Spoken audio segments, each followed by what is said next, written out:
우리가 오늘 부활절인데요. 우리가 부활절 그러면 매년 돌아오는 부활절기라 우리가 너무나 잘 아는 말씀 또 익숙한 내용입니다. 마치 생일과 비슷한 것이죠. 그래서 우리가 1년마다 돌아오는 이 부활절기에 늘 같은 말씀 또 비슷한 내용을 듣게 되는데, 이번 주 부활절은 개인적으로도 또 여러 가지 어려움이 있어서 지난 이른비 기도회 5일 동안 설교 준비를 하고 제가 마음을 먹기로는 또 토요일 날 또 안 가면 안 될 결혼식이 서울에서 있어서 갔다 오니까 5시간이 걸리더라고요. 그래서 이 정말 제가 굳게 다짐을 해서 지난해 했던 부활절 설교를 하면 되겠다. 너무 고민하지 말고. 그래서 이제 원래 그렇게 하려고 다 계획을 잡고 있었는데 작년 부활절 설교를 이렇게 보다 보니까 참 도전도 되고 저에게 다시 새롭기도 하지만, 또 주님이 그 말씀 말고 또 다른 말씀을 전하길 이렇게 아이디어를 주시는 것 같아서 할 수 없이 조금 다른 내용으로 말씀을 전하고자 합니다. 그래서 오늘은 제가 한 번도 부활절에 해보지 않은 설교지만 여러분과 함께 은혜를 나눠보고자 합니다. 오늘 앞에서 찬양, 십자가의 전달자 찬양을 하시면서 영상이 나왔는데, 그 영상에 보면 이제 예수님이 십자가에 달리실 때 당하신 고난의 모습을 이 캐톨릭적 시각으로 만드는 그 영상의 내용이 이제 나오고 있죠. 거기 보면 이제 마리아가 나오는 모습을 여러분 보셨을 것입니다. 사실 오늘 주인공이라기보다 오늘 설교에서 중요하게 다뤄볼 사람 또 이 마리아입니다. 성경에는 이 마리아라는 이름이 여러 번 나오고 또 마리아라는 이름을 가진 사람이 여러 명 나옵니다. 이 마리아라는 이름은 굉장히 흔한 이름이고 지금도 서구에는 굉장히 흔한 이름이죠. 그 당시에도 마리아라는 이름은 굉장히 흔했던 이름입니다. 오늘 성경에 보면은 3명의 중요한 마리아가 나옵니다. 첫 번째가 아까 영상에 나왔던 동정녀 마리아, 예수님을 탄생시켰던 그 동정녀 마리아, 예수님의 육신의 어머니 마리아가 첫 번째 마리아입니다. 이 마리아는 굉장히 중요한 사람이죠. 어떤 의미에서 중요하냐면 창세기에 보면 이 땅의 구원자로 오실 메시아에 대한 원시복음이라고 하는 최초의 복음이 나옵니다. 그게 앞으로 메시아는 여자의 후손에게서 나올 것이다, 이렇게 말씀을 하세요. 그러니까 남자 없이 여자의 후손에게만 나올 것이다. 그 말씀을 이룬 사람이 바로 이 마리아입니다. 그러니까 남자를 통하지 않고 생명의 씨앗이 없이 그냥 집 역할만 했던 그 여인이 바로 마리아죠. 그런 면에서 마리아는 누가복음에도 나오다시피 하나님 앞에서 특별한 선택을 입었고 또 특별한 은혜를 받은 사람이었던 것입니다. 물론 예수 그리스도의 십자가의 죽으심을 바라보며 얼마나 애달팠을까 생각해보면 그 마음이 굉장히 힘들었을 거지만 그래도 주님의 큰 은혜를 받은 여인이다, 이렇게 말씀드릴 수 있습니다. 또 한 명의 마리아는 향유를 깨서 주님의 머리에 바른, 그리고 머리카락으로 그 발을 씻긴 그 향유 옥합을 드린 여인입니다. 그 여인도 마리아인데 그 여인은 베다니 마리아라고 할 수 있습니다. 그 지역이 베다니였고요. 이 베다니는 예루살렘 바로 옆에 있는 도시였습니다. 그래서 이 베다니에서 예루살렘까지는 그냥 왔다 갔다 할 수 있는 그런 붙어 있는 동네였고, 이 베다니 지역에 살던 나사로와 마리아와 마르다, 그 가정에서 이 베다니에 살던 마리아가 예수님에게 향유를 드렸죠. 그래서 우리는 이 여인이 얼마나 대단하냐 하면 예수님이 이 여인을 향하여서 네가 내 이름이 전해지는 곳, 그러니까 복음이 전해지는 곳에 네 이름도, 이 사건도 전해질 것이다, 엄청난 축복을 받죠. 그래서 우리가 그 향유 옥합을 드린 여인의 헌신을 보면서 우리도 그런 헌신을 본받아야 된다라고 해서 항상 헌신의 아이콘으로 그 향유 옥합을 드린 여인을 묵상하고 있습니다. 그리고 세 번째 나오는 또 유명한 여인은 막달라 마리아입니다. 오늘 우리가 볼 여인이 바로 이 막달라 마리아인데요. 이 막달라 마리아는 지역이 막달라 출신입니다. 막달라는 어디에 있냐면 갈릴리 해변 서부에 붙어 있는 그 연안에 있는 동네가 막달라예요. 그러니까 막달라는 우리나라로 치면 강원도 아주 깊은 산에 산골에 시골에 있는 동네고, 베다니는 서울 근교에 있는 바로 아주 신도시라고 오늘날로 치면 그렇게 비유를 할 수 있겠습니다. 그러니까 막달라 이 여인은 갈릴리에서 온 아주 멀리서 온 여인이다라고 볼 수가 있죠. 이 막달라 여인이 굉장히 중요한, 막달라 마리아는 굉장히 중요한데요. 오늘 말씀에 이 막달라 마리아가 1절에 등장을 하죠. 막달라 마리아. 주님께서 이제 부활하시고 맨 처음 만나 주시는 분이 이 막달라 마리아입니다. 근데 오늘 이 막달라 마리아뿐만 아니라 예수님이 부활하신 후에 만나는 사람들이 있는데 바로 제자들이죠.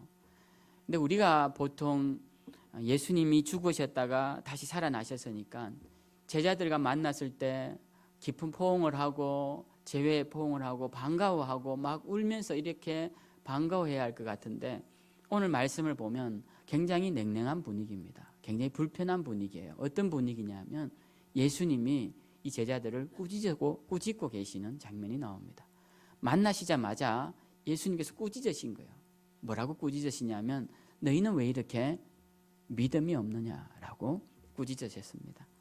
그래서 이게 과연 부활하신 주님께서 제자들과 만난 자리에서 이 꾸짖으시는 게 과연 가능한가? 이 좀 더 기쁘고 반가워야 하는데, 우리가 부활 후의 만남이 정말 우리가 기대했던 그 아름다운 만남이었어야 하는데 그렇지 못한 자리가 이 제자들과의 만남입니다. 그런데 정말 아름다운 만남이 나와요.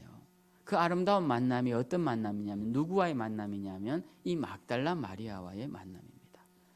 예수님께서 부활하신 후에 유일하게, 거의 성경에서 유일하게 가장 아름다운 모습의 재회가 나오는 것이 이 막달라 마리아와 예수님의 만남입니다.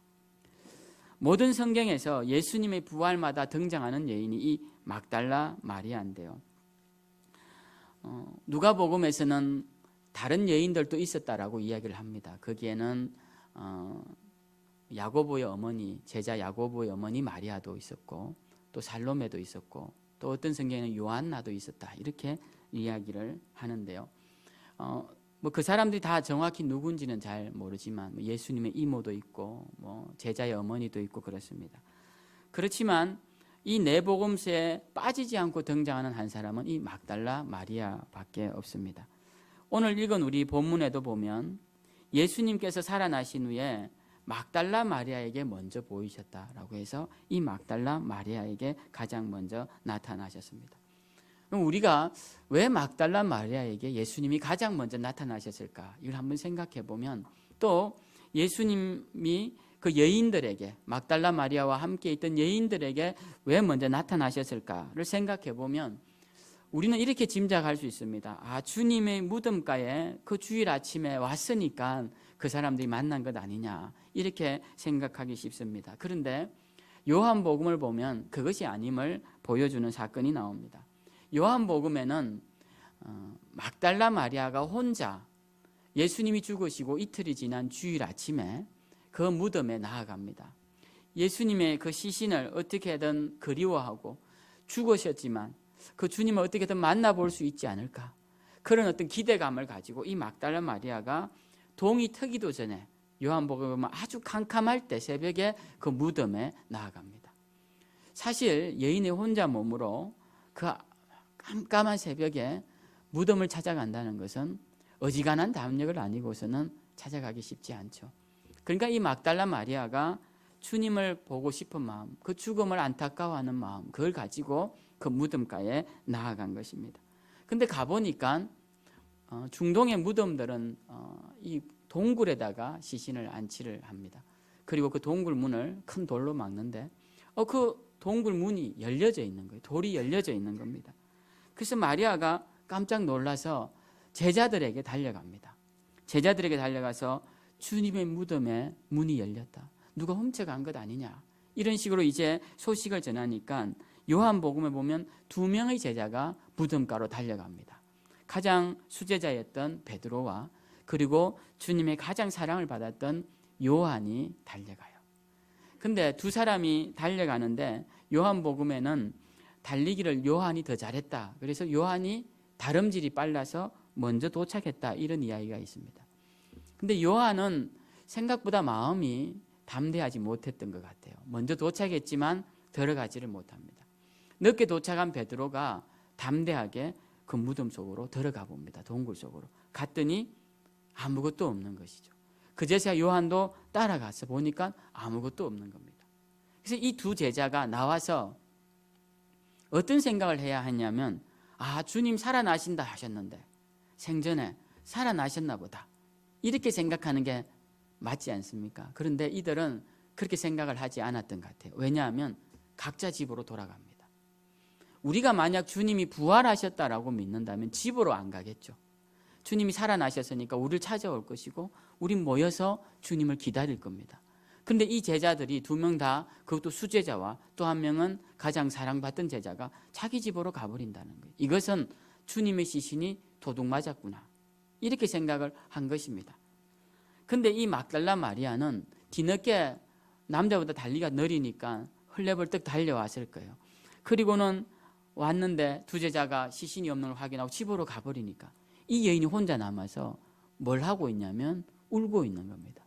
우리 주님이 어디 가셨냐고, 우리 주님 시신은 어디 가셨냐고. 그렇게 울고 있을 때 천사들이 나타나서 여기에 네가 찾는 그 예수님은 안 계신다라고 이야기를 해주고, 그리고 뒤돌아보니 그때 예수님이 서 계시는 겁니다. 이 막달라 마리아가 동산을 지키는 동산지기인 줄 알고, 우리 주님의 시신을 당신이 치웠습니까? 치웠다면 돌려주십시오라고 간청을 올려요. 그러자 이 동산지기 같았던 예수님이 내가 바로 네가 찾는 바로 그 예수다라고 하시니까 이 여인이 라보니라고 부릅니다. 선생님이십니까? 이렇게 불러요. 그리고는 둘의 재회가 이루어집니다. 얼마나 기뻤을까요? 막달라 마리아는 굉장히 기뻤고, 주님도 이렇게 주님을 사모하는 여인을 만나는 것을 굉장히 기뻐하셨을 겁니다. 그랬으니까 맨 처음 만나 주셨겠죠. 부활하셔서 이 여인을 맨 처음 만나 주셨다라는 것입니다. 만약 무덤가에 누군가가 와서 주님을 만났다면 이 두 제자도 주님을 만났어야 되고, 그리고 나머지 많은 여인들도 주님을 만나야 되는데 요한복음에는 막달라 마리아 혼자 주님을 단독으로 제외를 했다라는 것입니다. 저는 오늘 이 말씀을 보면서 우리도 이 부활절, 매년 돌아오는 이 부활절 절기에 주님을 막달라 마리아처럼 사모하는 마음을 가지고 바라보아야겠다, 저는 그런 생각을 합니다. 우리가 늘 주님을, 부활절이 익숙하지만 매년 주님의 부활절을 생각하면서 다시 주님을 만날 날을 기다리면서 사모하는 마음이 우리가 막달라 마리아처럼 있어야 되겠다라는 것입니다. 그래서 우리의 심령을 한번 부활절이면 너 정말 주님 만나고 싶니?라고 묻는 시간이 되어야 되겠다라는 것이죠. 막달라 마리아는 어떤 여인이었길래 그럼 예수님을 가장 먼저 만났을까? 막달라 마리아의 등장은 성경 후반부에 등장합니다. 그 여인은 막달라에서 귀신 들린 여자였다라고 소개가 되어 있고요. 이 막달라라는 곳은 이스라엘 북쪽에 있기 때문에 거기서 주님 앞에 치유를 받은 여인이 그 북쪽부터 시작해서 중앙에 있는 예루살렘까지 따라왔음을 알 수가 있습니다. 그러니까 이 여인은 주님을 만나고 주님으로부터 치유가 되고 회복된 후로 주님과 늘 동행하는 삶을 살았음을 알 수 있습니다. 그런데 그의 동행은 여느 제자들과는 달랐습니다. 예수님의 12제자들도 주님과 동행했죠. 근데 그들이 결정적으로 떠나간 자리가 바로 십자가에 달리시던 그 자리였습니다. 주님이 붙잡히시던 그곳에서 그들은 도망갔고 십자가에서 도망갔습니다. 그런데 오늘 이 막달라 마리아는 이름이 등장하는 데가 어디냐면 예수님이 십자가에 달리실 때, 그때는 아무도 가까이 못 갈 때니까 멀리서 지켜보던 사람들의 이름이 나오는데 그 이름 속에 막달라 마리아가 나옵니다. 그리고 예수님이 운명하실 때쯤에 그 십자가 가까이에 있을 수 있는 기회가 있었는데 그때 예수님의 어머니 마리아도 나오는데 그 곁에 막달라 마리아도 있었다라고 성경에 기록되어 있어요. 그리고 예수님이 죽으시고 시신이 내려진 뒤에 아리마대 요셉이 그 시신을 수습해서 자기의 무덤 동굴에다가 예수님을 안치할 때 그때도 막달라 마리아가 그 앞에 있었다고 기록이 되어 있습니다. 그리고 오늘 보면 그 주님이 이제 묻히고 다 돌아가고 군병들이 지키고 있는 그 무덤에 나아갔던 여인도 이 막달라 마리아였다고 기록이 되어 있어요. 그러니까 막달라 마리아는 그 치유받은 그 현장에서부터 십자가의 자리에서 마지막 무덤에 장사될 때와 부활하시는 그 자리까지 유일하게 있었던 사람이 바로 이 막달라 마리아라는 겁니다. 그러면 여러분 같으면 어떻게 하시겠습니까? 여러분이 예수님이시라면 부활하셔서 누구를 만나고 싶어 하시겠습니까? 그 도망갔던 제자들을 만나고 싶으시겠습니까? 아니면 이 마지막 무덤까지 와서 이 새벽에 향료를 가지고 온 이 여인을 만나고 싶으시겠습니까? 우리는 이 막달라 마리아가 주님을 왜 만났는지를 알아야 합니다. 그녀는 바로 주님과 늘 함께 했기 때문에, 주님을 사모했기 때문에 주님과 만났다라는 것입니다. 우리는 막달라 마리아를 본받는 자들이 되어야 됩니다. 우리가 신앙생활하면서 부활절이 되면서 우리는 어떤 마음이 들어야 하냐면, 나도 나의 귀한 향료를 가지고 주님이 계신 자리에 늘 나아갈 것이다. 그 향료는 여러분 물질이 아닙니다. 사람들이 하도 물질로 시험받아요. 제발 물질이 아니고요. 우리가 주님께 드리는 것, 여러분 물질은 아주 작은 겁니다. 주님은 물질이 풍요하신 분이라 물질이 중요한 게 아니에요. 여러분에게 주신 주님의 것을 주님을 위해 드리는 것이 중요합니다. 여러분 주님께로부터 뭐 받으셨어요? 아까 찬양을 참 잘하는 우리 권사님, 뭘 받으셨습니까? 찬양하는 그 아름다운 목소리를 받으신 거죠. 또 우리 그림을 잘 그리시는 우리 김 집사님, 그림 그리는 달란트를 주님께로부터 받은 것입니다. 또 우리 각자가 다 주님께로부터 받은 게 있습니다. 그 받은 것들을 우리의 향료로 삼아서 주님의 부활하신 날, 부활을 기다리면서 그것을 주님께 드릴 줄 아는 자들이 되어야 한다는 것입니다. 우리는 주님께로부터 받은 것을 우리를 위해 사용하는 일에 굉장히 익숙해져 있죠. 그게 원래 내 것이라고 생각합니다. 그런데 우리가 막달라 마리아를 보면서 우리는 어떤 마음을 가져야 하느냐? 주님을 사모하는 마음을 가져야겠다. 사모하는 마음을 가질 때는 우리의 것이 주님의 것이 되는 역사가 일어난다는 겁니다. 여러분, 사랑하는 사람과 연애를 이렇게 하면 그 여인이나 그 이성에게 무엇을 해주어도 아깝지가 않죠. 그 아까운 마음이 드는 순간 사랑이 식은 것입니다. 우리가 주님 앞에서 무언가 아까운 마음이 들고 그런 마음이 드는 순간 그에게는 주님을 향한 사랑이 원래 없었던 사람이야 상관없지만 사랑이 있었다고 하는 사람들은 사랑이 식은 거다라는 겁니다. 그래서 바울은 주님 앞에 무엇을 할 때 아까운 마음으로 하지 말라고 그래요. 그럴 바에는 하지 않는 것이 나음을 우리에게 알려주고 있습니다. 이 막달라 마리아는 그의 생명을 들여도 아마 아깝지 않을 만큼 주님을 사모하는 여인이었습니다. 그러니까 그 새벽에 주님의 무덤을 찾아 나간 것이죠. 사람들은 이 막달라 마리아에 대해서 많은 이야기를 덧붙입니다.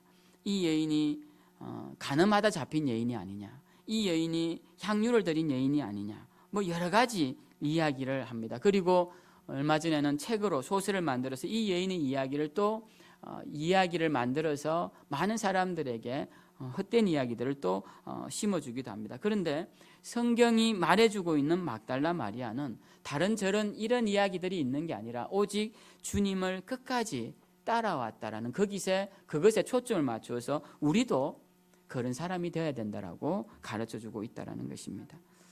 부활의 의미가 어떤 자에게 가장 강렬하게 다가올까 생각해 보면 부활의 의미는 주님을 사모하는 자에게 의미가 있는 것이고 주님을 재림을 기다리는 자에게 의미가 있는 것이다 라고 생각을 합니다. 그래서 우리가 부활절을 맞이하면 제일 먼저 가져야 할 마음은 이 막달라 마리아와 같은 주님을 사모하는 마음을 가져야겠다. 그것을 우리가 다 다짐하시길 부탁을 드립니다. 만약 내가 주님을 잘 만나지 못했다, 난 믿음이 초신자고 주님을 뜨겁게 만난 적이 없다. 이런 분들은 오늘 이 제자들의 두 번째 케이스를 통해 가져야 할 마음이 있습니다. 그게 뭐냐면 막달라 마리아가 예수님을 만나고 이제 제자들에게 갑니다. 그리고 말을 해요. 나 예수님 만났어요. 예수님 살아났어요. 그렇게 말을 하니까 제자들이 믿지를 않습니다. 오늘 얘기 나왔죠. 11절에 마리아에게 보이셨다는 것을 듣고도 믿지 아니하니라. 믿지를 않습니다. 그 후에 12절에 보면 그들 중 두 사람이 걸어서 시골로 갈 때 예수님을 만났는데 그들이 와서도 전하였으나 역시 믿지 아니하였다라고 되어 있습니다. 이 말씀은 누가복음에 기록되어 있는데요. 엠마오로 가는 두 제자가 예수님을 만나요. 그리고 그 만났던 두 제자가 제자들에게 와서 우리가 예수님 만났습니다. 그분이 부활했습니다. 라고 해도 제자들이 믿지를 않더라는 것입니다. 그래서 주님이 드디어 나타나셔서 제자들에게 나타나셔서 바로 안 나타나시고 이 두 번의 과정을 거치신 후에 나타나신 후에 뭐라고 말씀하시냐면 14절에 그들의 믿음 없는 것과 마음이 완악한 것을 꾸짖으셨다라고 되어 있습니다. 그러니까 주님이 직접 나타나신 후에는 그 주님과의 재회가 어떤 재회냐면 꾸짖음의 재회, 책망받는 재회가 되고 말았다라는 것입니다. 우리는 오늘 이 모습을 보면서 무엇을 생각해야 되냐면 주님의 부활을 막달라 마리아처럼 사모하지는 못한다 할지라도 그 다음 단계로 우리는 적어도 누군가가 만났다라는 그 예수님을 들으면 믿기는 해야 되겠다라는 생각을 하자라는 겁니다. 여러분 믿음을 이야기할 때 흔히 사람들이 이런 이야기를 합니다. 안 믿겨서 어떻게 하냐고. 저는 안 믿긴다는 이야기를 합니다. 믿으려고 해도 안 믿긴다. 저는 믿음이 없다. 저는 그게 믿음에 대해서 잘못 생각하고 있는 부분이라 저는 생각이 드는데요. 믿음은 저절로 주어지는 게 아닙니다. 물론 저절로 주어질 때도 있는데요. 저절로 주어질 때는 반드시 그 저절로 주어짐에 대한 상응하는 무언가가 필요합니다. 그런데 믿음이라는 것은 여러분의 의지적인 부분이 굉장히 강하다는 거예요. 믿음은 내가 믿고자 하는 대로 믿겨집니다. 오늘날 이번 대통령 선거하면서 많은 뉴스들이 나왔죠. 이쪽 편에서는 저쪽 편에 대한 이야기를 막 이야기를 합니다. 이건 사실이라고. 그리고 이쪽 편에 있는 사람들은 저쪽 편에 대한 비난을 이건 사실이라고 막 이야기를 합니다. 그런데 사람들은 이쪽 편에 있는 사람들은 이쪽 편에 있는 사람들의 말이 아무리 사실이라고 해도 믿지를 않습니다. 이거 사실이에요 라고 증거를 갖고 와도 증거가 조작되었다라고 해서 믿지를 않습니다. 이쪽 편에 있는 사람들도 이쪽에 증거를 가지고 가도 그것은 조작되었다라고 생각하며 믿지를 않습니다. 제가 얼마 전에 우리 집사님하고 이야기를 하면서 제가 좀 많은 것을 배웠는데 우리나라 정치 현실에 대해서 그 대화를 나누는 중에 제가 그런 말씀을 드린 적이 있습니다. 제가 이제 보수 언론지도 보고 또 진보 쪽 언론지도 보는데 둘의 이야기가 너무 다른 거예요. 한쪽은 이렇게 이야기하는데 그게 사실일까 싶고 이쪽은 또 이렇게 이야기하는데 그게 사실일까 싶어요. 이제 믿기지가 않습니다. 모두가 다 같은 내용을 서로 다르게 이야기하고 있으니까 어디에 진리가 있는지 진실이 있는지 모르겠어요. 근데 제가 보면서 어떤 생각이 들었냐면 사람들은 진실에 관심이 없구나. 사람들은 자기가 믿고 싶은 것을 믿고 싶어 하지 그것이 뒤바뀌는 것이 더 두려운 것이지 절대로 진실을 알고 싶어 하지 않는구나 라는 생각을 했습니다. 그러니까 사람들은 믿고 싶은 대로 믿는 것입니다. 여러분 믿음이라는 게 어떤 것 같습니까? 내가 믿고자 하면 믿겨지는 거예요. 내가 믿고자 하지 않으면 아무리 믿음 사실이라고 말을 해도 믿기지가 않습니다. 근데 여러분 부활에 대해서 여러분이 믿기지 않는 사람들은 믿고자 한번 해보십시오. 마치 나를 낳으시는 어머니의 모습을 내가 본 적도 없지만 사람들이 내 어머니라고 하니까 보니까 어머니 같고 살다 보니까 어머니 같고 그래서 어머니라 믿는 것 아닙니까? 제 아버지가 아버지라 하니까 제가 믿는 거죠. 아버지하고 저는 어릴 때 별로 닮은 것이 없어서 눈도 어머니를 많이 닮고 전체적으로 어머니를 닮아서 누가 아버지라 하니까 아버지지 제가 아버지라고 이렇게 믿을 만한 증거가 이렇게 잘 안 보이더라고요. 근데 얼마 전에 이제 아버지 몸을 닦아드리면서 발을 이렇게 닦아드리는데 새끼 발가락이 저하고 똑같이 생긴 거예요. 제 아내가 제 새끼 발가락을 보고 우주인처럼 생겼다고 그래요. 그러니까 아주 특이하게 생겼습니다. 제 새끼 발가락이. 근데 저도 몰랐는데 제 부친 발가락이 그렇게 생겼더라고요. 새끼 발가락이. 저 깜짝 놀랐어요. 이런 발가락이 나 말고도 있구나. 그렇게 알았습니다. 그걸 물론 증거를 삼고 제가 아버지라고 믿겠지만 그게 없어도 아버지를 내 아버지라고 믿는 순간 아버지가 되는 것이죠. 무언가 증거가 있어서 온 게 아닙니다. 사람들이 어머니가 네 아버지야. 사람들이 네 아버지야. 그러니까 아버지구나 하면서 어릴 때부터 믿어왔던 게 믿음이 된 겁니다. 우리 하나님도 마찬가지예요. 제가 어릴 때부터 어머니 아버지가 교회 나가서 하나님 믿어야 돼. 하나님이 세상 만드셨고 너도 만드시고 예수님 안 믿으면 지옥 가. 그 말을 듣다 보니까 믿음이 된 거예요. 그것이. 여러분 부활도 마찬가지입니다. 주님의 부활을 믿지 못하는 많은 사람들이 있어요. 예수의 탄생은 믿겠다는 거예요.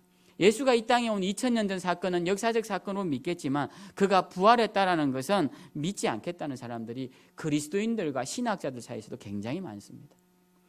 오늘 여기 16장 9절에도 보면 갈로를 쳐놓고 그 후에 어떤 사본에는 없는 이야기다라고 되어 있죠. 그러니까 사람들이 이 부분은 후에 첨가됐다고 좀 똑똑하다고 생각하는 사람들, 적어도 성경적으로 좀 똑똑하다고 하는 사람들은 그런 말을 합니다. 그런데 여러분 믿음이라는 것은 내가 믿지 않고자 하면 안 믿깁니다. 내가 아무리 교회를 다녀도 난 부활은 믿지 않을 거야 하면 그 다음부터는 아무리 멋진 설교문을 가지고 와서 여러분의 목이 터져라 외쳐도 믿겨지지가 않아요. 그러나 내가 믿겠다라고 생각하면 아무리 뭔가 부족해 보여도 믿음이 생기기 시작합니다. 오늘 제자들에게 무엇이 부족했습니까? 믿음이 없었던 거예요. 여기는 마리아가 와서 전해주고 엠마오로 가던 제자들이 돌아와서 전해줬음에도 불구하고 믿고자 하는 마음이 없었던 겁니다. 믿음이 없었던 것이죠. 우리가 이 제자들을 보면서 무슨 마음을 가져야 하냐면 믿어야겠다. 내가 주님의 이 땅에 오심도 믿고 십자가도 믿고 부활도 믿고 천국도 믿고 그래서 내가 이 믿음 가지고 천국에 가야겠다. 우리가 이 믿음을 믿고자 하는 마음을 가져야 한다는 것입니다. 우리 교회에 요즘 새로 오시는 분들이 이제 생기시고 새신자분, 초신자분들이 생기시는데 제가 건면드리고 싶은 말씀은 여러분 마음으로 믿으려고 해보십시오. 자꾸 믿으려고 하면 믿겨집니다. 그러면 믿고자 하는 자에게 어떤 역사가 일어나냐면 주님이 나타나셔서 확정을 해주신다는 겁니다. 오늘 이 의심 많은 제자들에게도 주님이 나타나시죠. 나타나셔서 야단을 치십니다. 왜 이렇게 믿지 못하고 너희는 완악하냐? 이 완악하냐라는 말은 왜 이렇게 고집이 세냐라는 말씀입니다. 사람들이 고집이 참 세죠. 저는 안 그런 줄 알았는데 사람들에게는 다 고집이 있습니다. 그렇죠? 그러니까 우리가 주님 앞에서 내가 한번 아니다 하면 난 아니야 그런 거 없습니다. 우리가 주님이 우리의 완악함을 아시고 보여주실 때 주님 계시구나. 주님 살아계시구나. 주님 부활하셨구나. 주님 지금도 우리 가운데 역사하시는 분이시구나 라고 우리가 믿는다면 그 믿음대로 되는 역사가 일어난다는 것입니다. 오늘 주님이 제자들을 만나시고 주님이 부활하신 것을 확정시켜 주신 후에 그 다음 무엇을 하시느냐. 여러분 주님의 확정에는 반드시 그 다음 단계가 있습니다. 오늘 15절에 보면 너희는 온 천하에 다니며 만민에게 복음을 전파하라. 이게 굉장히 중요한 말씀입니다. 사람들은 주님에 대한 믿음만을 가지기를 바라요. 그리고 천국에 대한 소망만을 가지고 나 죽으면 천국 가는 것으로 끝나는 줄 알지만 여러분 주님께서 우리에게 나타나셔서 믿음을 확정시켜 주시고 부활을 확정시켜 주신 이유는 우리를 부활의 증인이 되라고 확정시켜 주신 것이다라는 겁니다. 그래서 우리는 나가서 무엇을 전해야 합니까? 예수 그리스도가 오늘 얘기 나오다시피 온 천하에 다니며 만민에게 복음을 전하라. 복음을 전하라는 것은 예수 그리스도의 부활을 전하라는 것입니다. 십자가의 은혜와 부활의 능력을 전하라는 것입니다. 우리가 나아가서 사람들에게 한마디 말로 교회 가자. 내가 잘 못 전하면 교회 가서 말씀 듣고 우리가 하나님 말씀 듣고 함께 천국 가자 하는 것, 이것은 우리가 해야 할 마땅한 사명이다라는 것입니다. 근데 주님은 사명만 주시는 분이 아니라 우리가 읽지는 않았지만 17절부터 18절에 보면 주님께서 능력을 주신다라고 말씀을 하십니다. 그래서 우리가 주님 주신 사명이 있으면 능력도 주십니다. 그런데 사명을 내려놓으면 능력이 필요가 없는 것이죠. 마치 아담과 하와가 생명나무 가위를 에덴 동산에 있을 때는 전혀 먹으려고 하지 않았던 이유가 그들에게 생명이 있었기 때문에 그런 것입니다. 그러니까 우리가 사명이 있으면 능력을 주시지만 사명이 없으면 이 능력이 필요가 없는 것이죠. 주를 위한 능력이 필요가 없는 자에게는 능력이 주어지지 않는 것입니다. 여러분이 삶 가운데 하나님 주시는 능력으로 사명을 감당하다 보면 여러분의 삶이 가치 있고 의미 있게 활력 있는 생명력이 있는 삶이 된다라는 것입니다. 주님의 부활하신 날 우리가 부활절에 나와서 무엇을 느끼겠습니까? 주님 부활하심을 느끼면서 우리도 이 주님의 생명력을 공급받아야 할 것 아닙니까? 5일 동안 제가 생명의 근원 되신 주님에 대해서 설교를 했습니다. 우리가 주님을 믿는 가장 주된 이유는 생명을 공급받기 위해 주님을 믿는 것입니다. 그 생명의 공급은 천국에서도 받겠지만 이 땅 가운데서도 생명의 가치를 누리며 살게끔 하는 것이 생명을 공급받는 것이죠. 그냥 호흡만 있다고 생명이 있는 것이 아닌 걸 우리는 잘 알고 있습니다. 그래서 오늘 이 부활절에 다시 한번 주님이 제자들에게 나타나셔서 하신 말씀을 기억하시면서 우리는 가장 첫 번째 막달라 마리아 같은 사람이 되자. 그래도 이게 안 되면 이 막달라 마리아가 전해주는 그 부활의 소식을 믿는 자는 되자. 그리고 세 번째 이것도 안 되면 주님을 만났을 때 주님 주시는 사명을 잘 부여잡고 주님께 충성하는 자가 되자. 이렇게 다짐하셔서 오늘도 주님 주시는 부활의 능력이 여러분 가운데 충만한 그리고 주님의 그 제외의 그 감격이 여러분 삶 가운데 충만한 그런 부활절이 다 되시기를 주님의 이름으로 축원드립니다. 우리 함께 다 일어나